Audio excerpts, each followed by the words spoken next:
L'un des premiers dilemmes que l'on rencontre lorsqu'on se lance dans la couture, c'est le choix de la machine. Le plus important consiste à déterminer quelles fonctions vous seront nécessaires.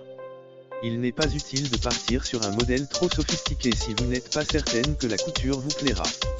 Mais gardez également à l'esprit qu'une machine bon marché ne sera pas toujours une bonne affaire. L'idéal c'est à la fois une machine simple d'utilisation et proposant suffisamment de possibilités pour vous permettre de progresser. Pour bien choisir sa machine à coudre, il est important de prendre en compte ses désirs créatifs et le temps que l'on souhaite y consacrer, occasionnel ou régulier, reprise, habillement, décoration, patchwork, broderie ou encore le type de tissu que l'on souhaite travailler. Vos projets vous guideront dans le choix de votre machine à coudre. Quel que soit le budget que l'on souhaite investir ou l'usage que l'on attend de sa machine à coudre, elle doit proposer les points de couture de base, points droits, points zigzag et boutonnières, de préférence automatique en un temps, à défaut en 4 temps. Attention, la mention « boutonnière en 4 temps » signifie que vous devez changer 4 fois vos paramètres de couture afin de coudre les 4 côtés de la boutonnière.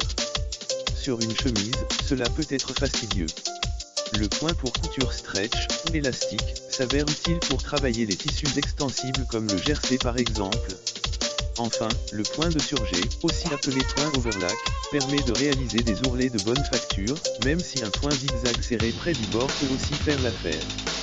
La machine à coudre doit proposer un minimum de pieds presseurs, ou pieds biches, 4 dans l'idéal, un classique, un pour les fermetures éclairs, un pour les boutonnières et éventuellement un pose-bouton, pour cadrer les boutons.